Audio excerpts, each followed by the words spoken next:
Hello.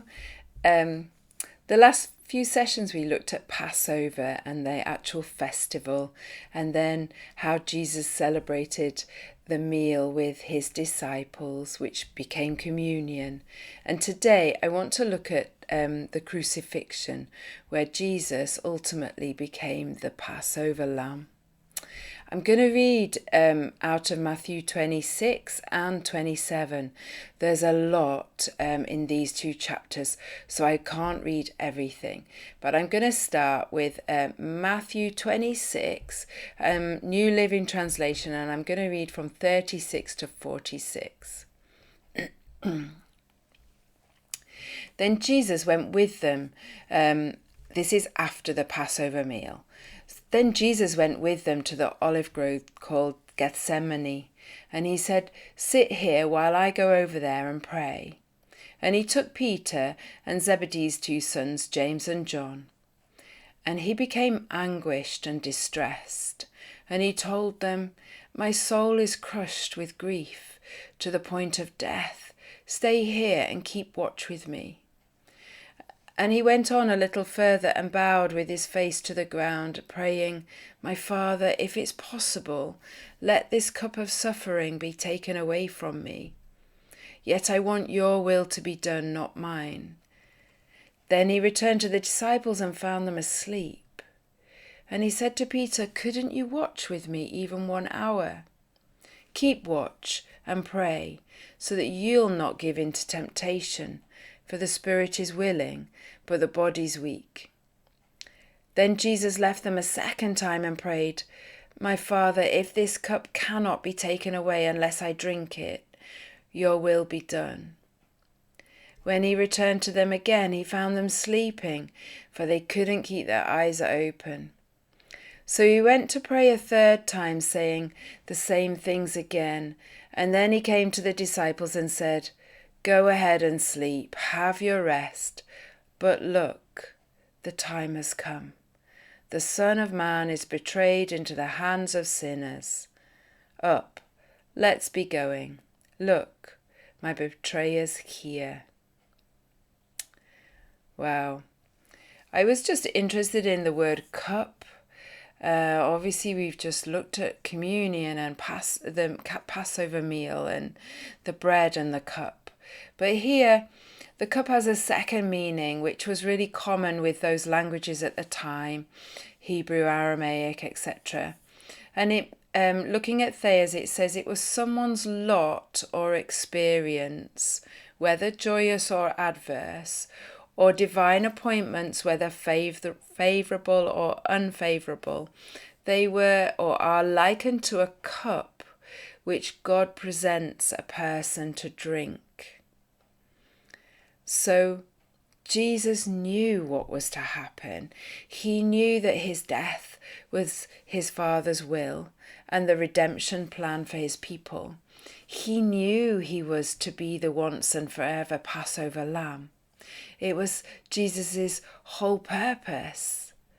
And yet he knew it also meant pain and suffering in order to accomplish it. Yet, still he said, "Yes, not my will, but your will, Father." Wow. Wow. So the events continued. Jesus was betrayed by Judas. He was arrested. He was taken before the religious leaders who declared that he should die.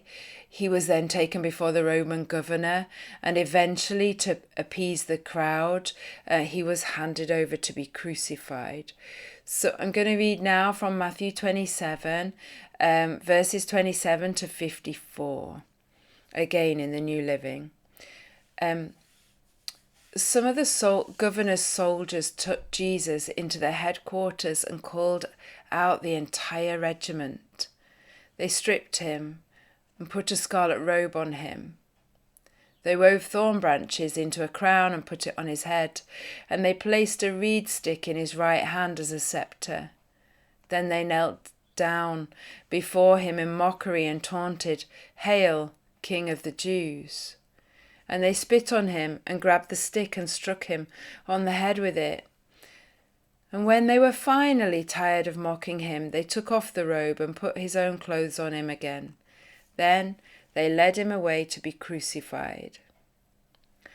Along the way, they came across a man named Simon, who was from Cyrene, and the soldiers forced him to carry Jesus' cross. And they went out to a place called Golgotha, which means place of the skull. The soldiers gave Jesus wine mixed with bitter gall, but when he tasted it, he refused to drink it. After they nailed him to the cross, the soldiers gambled for his clothes by throwing dice. Then they sat around and kept guard as he hung there. A sign was fastened above Jesus' head, announcing the charge against him. It read, "This is Jesus, King of the Jews." 2 revolutionaries were crucified with him, one on his right and one on his left. The people passing by shouted abuse, shaking their heads in mockery. "Look at you now," they yelled at him. "You said you were going to destroy the temple and rebuild it in 3 days. Well then, if you are the Son of God, save yourself and come down from the cross." The leading priests, the teachers of the religious law, and the elders also mocked Jesus. He saved others, they scoffed, but he can't save himself. So, he is the King of Israel, is he? Let him come down from the cross right now, and we will believe in him.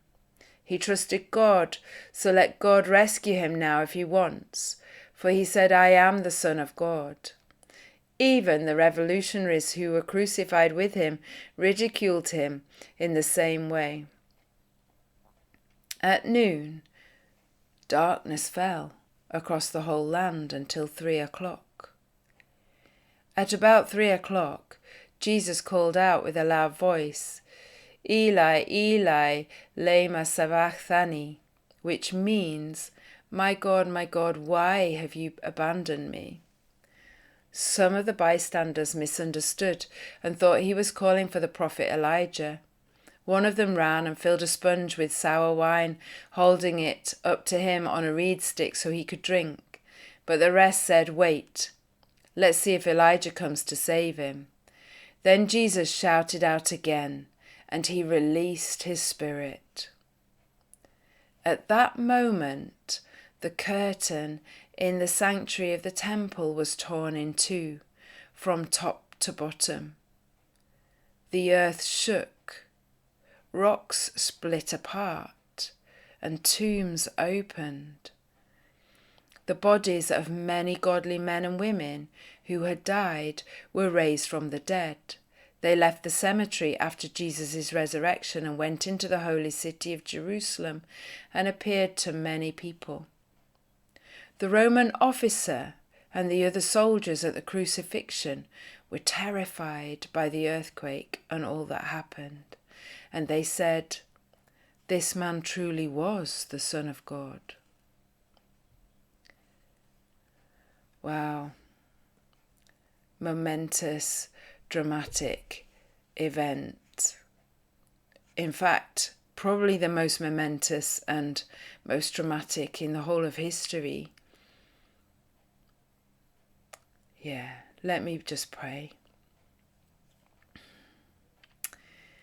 Jesus, Father, thank you for your rescue, your plan of salvation and redemption. Jesus, we honour you and we say thank you that you were obedient to death.